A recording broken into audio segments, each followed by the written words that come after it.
Tony Kroos, il a pas blagué avec le FC Barcelone et il a dit les termes. Il dit, je cite, leur jeu est l'un des plus excitants en Europe, mais ils prennent tellement de risques que si Pedri, Rafinha ou Lamine Yamal est dans un mauvais jour, n'importe quelle équipe peut leur faire du mal en Champions League. Est-ce qu'il a tort?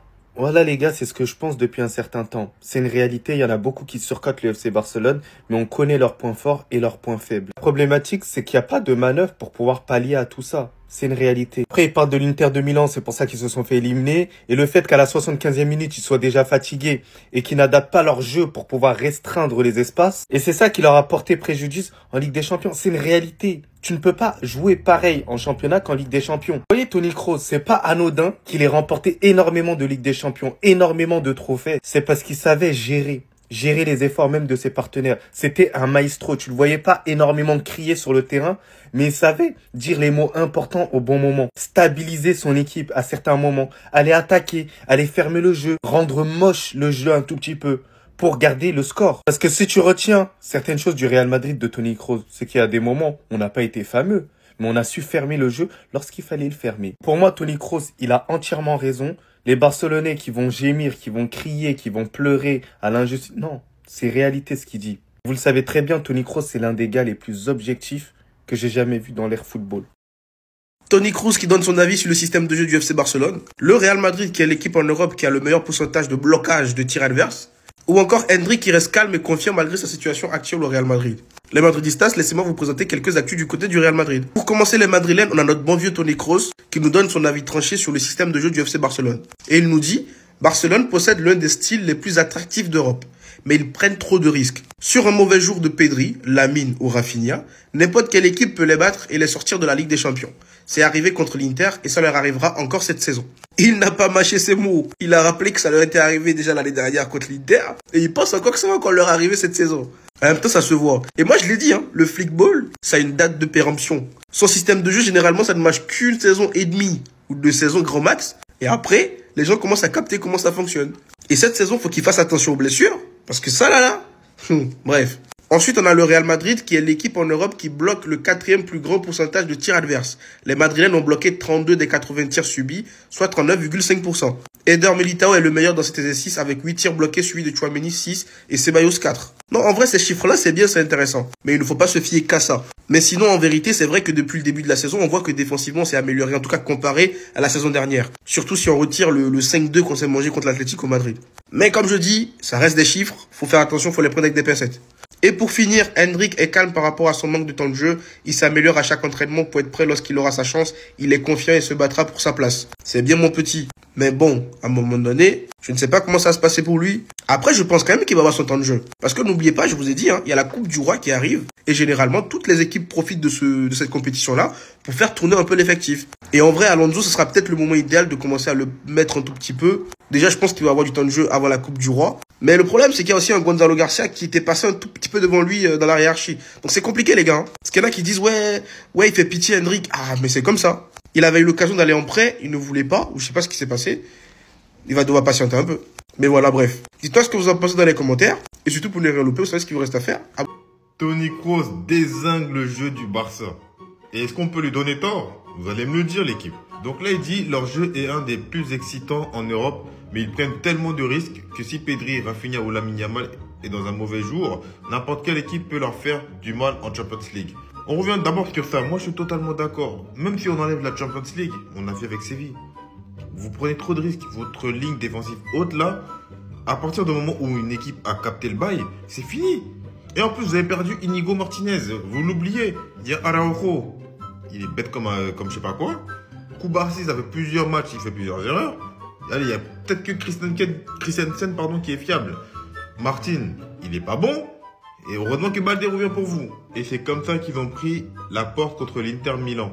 Après la 75e minute, ils sont tous plus fatigués, mais ils n'adaptent pas leur jeu afin de réduire les espaces. Il a raison. Et encore, il dit 75e. Moi, je vous trouve fatigué dès la 65e minute.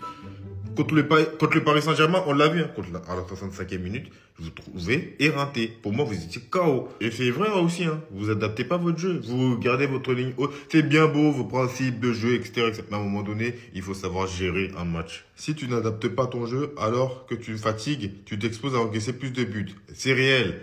Êtes-vous d'accord avec l'analyse faite par l'ancien joueur du Real Madrid? Moi, je suis totalement d'accord avec Toni Kroos. Je ne sais pas pour vous, dites-le moi un peu en commentaire ce que vous en pensez de sa déclaration. Séchez-vous et abonnez-vous l'équipe en République, on aime et on ensemble. Les gars, c'est très étrange parce que lorsque ce sont des Barcelonais qui font ce genre de déclaration, on nous explique que les Barcelonais sont obsédés par Madrid et qui pensent uniquement à battre le Real. Mais quand c'est le cas inverse, silence radio.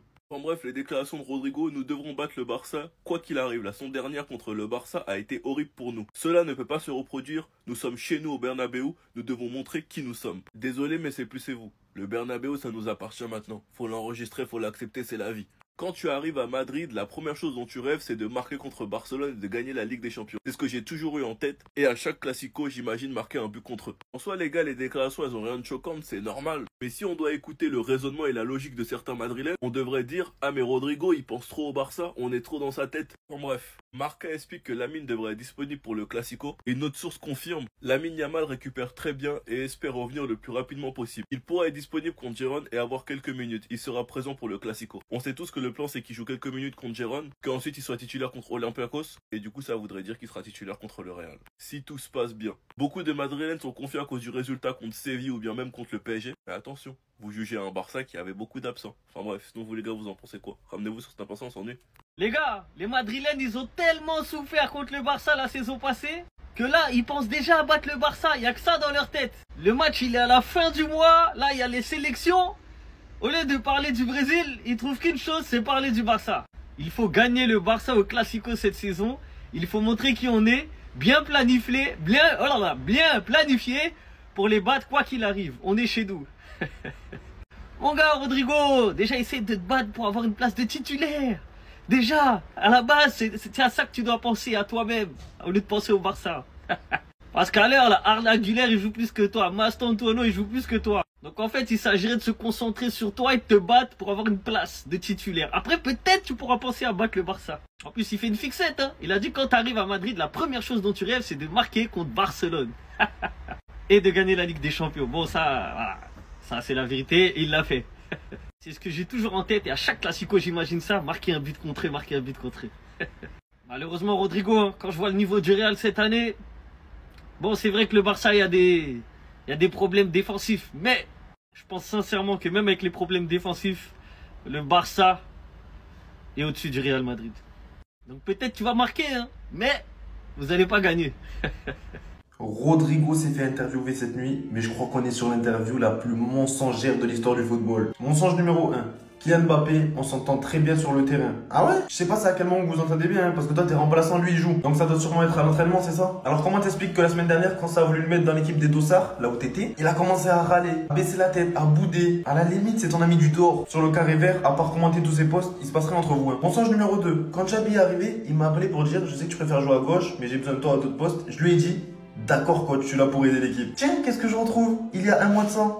Il refuse catégoriquement de jouer à droite. Et comme c'est bizarre, depuis on l'a plus jamais revu à droite. Même une entrée à droite, il a pas fait. De plus, tu oses nous dire, j'aime bien le temps de jeu que j'ai. Alors y'a quoi? Pourquoi tu jettes ce maillot, Rodrigo? Mensonge numéro 3. Le jour où ils me diront Rodrigo va chercher un autre club, je dirai ok, mais ils ne me l'ont pas dit. Rodrigo, nous on t'avait mis sur le marché des transferts. Rappelle-toi, tu voulais qu'on augmente ton salaire. Sauf que forcément, Papiniere il a refusé. Mais toi, qu'est-ce que t'as fait? Tu nous as boycotté pendant 1 mois et demi, 2 mois, sous prétexte que t'avais de la fièvre, d'un rhume, de la morvonnée ou je ne sais quoi. Et cette fois-ci, pour le coup, on t'a proposé à tous les clubs possibles et imaginables. Jusqu'à ce que toi et ton papa, vous avez tout fait pour partir. Sauf qu'avec des 0 buts en 6 mois, forcément, même des clubs de seconde zone, bah c'était niet. Cadeau, mensonge numéro 767. Il est en train de nous avouer qu'il était en burn-out, qu'il n'y avait pas de temps pour récupérer, on jouait tous les 3 jours. Rodrigo, c'est à cause des matchs tous les 3 jours, c'est parce que ta petite amie t'a quitté. Pour des matchs tous les 3 jours, tu quittes l'entraînement. Tu veux plus jouer à Madrid, Rodrigo? Carrément, t'avais envoyé ton papa se plaindre de ta situation. Comme quoi t'étais pas bien accueilli au sein du club. Sauf que comme sa copine habite à Madrid et il voulait pas la recroiser, il a voulu fuir, alors qu'il nous aime tant. Demander à ses agents de lui trouver un club, bon, ce qu'ils n'ont pas réussi. Et le ventre là qu'avait gonflé, c'est une histoire de match tous les 3 jours ou parce que ta copine t'a quitté? Bref, je préfère m'arrêter là, Rodrigo, avant que tu boutes de nouveau. Pour me faire pardonner, je t'achèterai un nouveau pack de chewing-gum pour ton banc. Le joueur du Real Madrid, Rodrigo, prévient le FC Barcelone avant le Classico qui est prévu maintenant dans 19 jours. Les gars, il faut gagner le Barça au Classico cette saison. Il faut montrer qui on est, bien planifié pour les battre. Hein. Quoi qu'il arrive, on est chez nous. N'oubliez pas que le Barça, saison dernière, a joué 4 Classicos, 4 victoires face au Real Madrid. Et toujours avec Rodrigo parce qu'il a fait pas mal de déclarations parce qu'aujourd'hui, il fait la une du journal AS en Espagne, bien sûr. Tant que le Real me veut, je reste ici. J'aime être ici du côté du Real. On va parler cette fois-ci de l'attaquant du Real Madrid, Kylian Mbappé, et aussi Brahima Konaté. Les deux ont eu une petite blessure lors du dernier match. Donc lui, c'était avec le Real contre Villarreal. Et lui, c'était avec Liverpool contre Chelsea le week-end dernier. Les deux n'ont pas participé à l'entraînement hier lundi soir avec l'équipe de France. Donc ils sont très incertains pour le prochain match contre l'Azerbaïdjan. Et toujours du côté de l'équipe de France, Florian Thauvin de retour du côté des Bleus. Il remplace Bradley Barcola, blessé. Donc il s'est blessé lors du match contre Lille. Et à noter que Florian Thauvin effectue un retour historique chez les Bleus. Le Marseille n'avait plus été convoqué depuis 77 matchs, soit le plus grand écart entre deux sélections dans toute l'histoire de l'équipe de France. Rodrigo, nous devons battre le Barça lors du Classico, quoi qu'il arrive. La saison dernière contre le Barça a été horrible pour nous. Cela ne peut pas se reproduire. Nous sommes à domicile au Bernabéu et nous devons montrer qui nous sommes. Il y a Rodrigo, joueur du Real Madrid, qui dit que la saison dernière a été horrible parce qu'ils ont perdu tous les Classicos. Et il y a toi, fan du Real Madrid, toi qui me fais comprendre que le fait que vous perdez les Classicos, que c'est rien d'important, que votre objectif principal c'est la Ligue des Champions. Vous voulez vous mentir à vous-même parce que moi je ne vais pas gober ça. Je sais à quel point les fans du Real Madrid et les joueurs du Real Madrid ont mal quand ils perdent face à FC Barcelone. Je sais que vous avez mal quand vous perdez face à nous, mais vous cachez. Les footistes du Real Madrid disent toujours pour se soulager que l'objectif du Real Madrid c'est la Ligue des Champions et l'objectif du Barça c'est battre le Real. Ils utilisent cette phrase lorsqu'ils savent qu'ils sont les tigres en carton devant nous. Dans tous les cas, Rodrigo, je ne sais pas comment ta souffrance va être mieux. Le prochain Classico au Bernabéu, vous allez prendre encore une raclée les gars. Rodrigo a prévenu le Barça. Cette fois-ci, il n'y aura pas de cadeau au Classico. La défaite du Barça face au PSG a donné une confiance folle aux Madrilènes. Et ensuite, la défaite face à Séville les a encore boostés. Ils se sont dit dans leur tête, on doit damer le Barça un coup. Ils se sont dit ça. Et Rodrigo a pris la parole, les gars. Donc, Rodrigo a affirmé, nous devons battre le Barça quoi qu'il arrive. La saison dernière contre le Barça a été horrible pour nous. Cela ne peut pas se reproduire. Nous sommes chez nous au Bernabéu. Nous devons montrer qui nous sommes. Rodrigo. J'ai dit ton nom 3 fois. Lorsqu'on parle, on assume. Lorsqu'on parle, on assume. En tout cas, Rodrigo, il a parlé. J'espère que pour le Classico, il sera titulaire. J'espère que Xabi Alonso va lui mettre dans son 11 de départ, les gars. Parce qu'il a parlé. Moi, je dois voir s'il va assumer. Parce que c'est lui qui ouvre sa bouche. Certes, il parle pour l'équipe du Real Madrid, mais c'est lui qui l'a ouvert. Et il doit prouver. Il doit prouver. Il ne faut pas qu'il soit comme Yamal qui a mis des stories là contre le Portugal, né pour ça. Mais lorsqu'il est arrivé, derrière, il a perdu. Contre le Paris Saint-Germain, il a mis la mission est de retour, mais lorsqu'il est arrivé, il a perdu. En tout cas, Rodrigo a parlé clairement, il n'y aura pas de défaite face au Barça et il va tenir sa parole. Rodrigo qui s'est enfin lâché dans une interview chez le média Diarios. Il s'est enfin prononcé sur certains cas, comme le cas de Kylian Mbappé, sur le cas du Real Madrid, s'il devait rester au Real Madrid ou pas, et aussi sur ses prochains rêves. Qui pouvait s'attendre à ça? Il a enfin dévoilé tout ce qu'il avait sur son cœur. Commençant déjà par le Real Madrid, il a dit et il le redit, je l'ai toujours dit, tant que le Real Madrid me voudra, je resterai au Real Madrid. Le jour où ils me diront de quitter le club, alors je vais aller chercher un autre club. Pendant qu'on a toujours pensé que ça n'allait pas entre Rodrigo et Mbappé sur le terrain, voici les dits de Rodrigo. La vérité c'est qu'on s'entend très bien sur le terrain. Il est incroyable, j'adore jouer avec lui. Il a une vitesse folle, il va de plus en plus vite et il finit de mieux en mieux. C'est un phénomène du football. Et en plus, il prend plaisir de jouer avec lui. Lui a même demandé si Mbappé pouvait remporter le Ballon d'Or 2026. Et vous-même, voici ses dits. Bien sûr qu'il peut l'être, s'il continue comme ça, et s'il continue à marquer autant de buts et à remporter de nombreux titres avec le Real Madrid, ce dernier pourra remporter, c'est-à-dire le Ballon d'Or 2026. On n'a pas oublié de mentionner aussi ses rêves. Pour lui, il souhaiterait remporter différentes coupes avec le Real Madrid, c'est-à-dire remporter la Ligue des Champions, le championnat, la Coupe du Roi, etc. Et aussi remporter la Coupe du Monde avec le Brésil. En vrai, il peut remporter la Coupe du Monde avec le Brésil parce qu'ils ont assez de très bons joueurs, des joueurs talentueux. Mais sache que cette année, c'est-à-dire l'année 2026, la Coupe du Monde sera pour Papa Cristiano. Le reste, ça se fait à notre niveau. Il s'est aussi prononcé sur son temps de jeu avec le Real Madrid en disant qu'il faut respecter les décisions du coach. S'il est titulaire, il jouera à 100%. Et s'il joue seulement que 20 minutes, il jouera aussi à 100%. Il se donnera normalement au maximum. Parlant de City, il n'a pas oublié de mentionner le club contre qui il en a l'habitude de jouer. Le match contre Manchester City, pour lui, c'était le plus beau jour de sa vie. Pareil pour beaucoup de Madridistas, comme on peut le constater bien sûr. Après le but qu'il a infligé à City avec la magnifique tête qu'il a mis dans les filets grâce au centre de Cavaral, comment ne pas être le meilleur jour de sa vie? Partout, il a aussi parlé du match contre Chelsea, c'est-à-dire que Carlo m'a appelé en seconde période et m'a dit d'aller chercher un miracle. Et puis Modric a fait la passe. On ne sait pas où est-ce que la passe de Modric est sortie, mais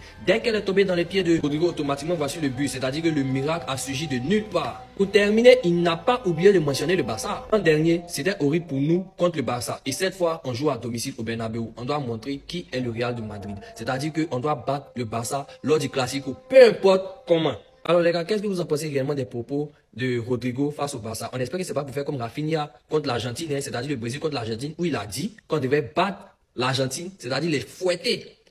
Quand on parle, on agit. Le seul qui arrivait à dire je vais faire les triplés ou à gagner telle équipe, c'était Cristiano Ronaldo. On espère que le Real sera en pétard pour pouvoir battre le Barça. Sinon, franchement, l'équipe qu'on voit actuellement là, ils sont très bons individuellement, mais collectivement, fouille.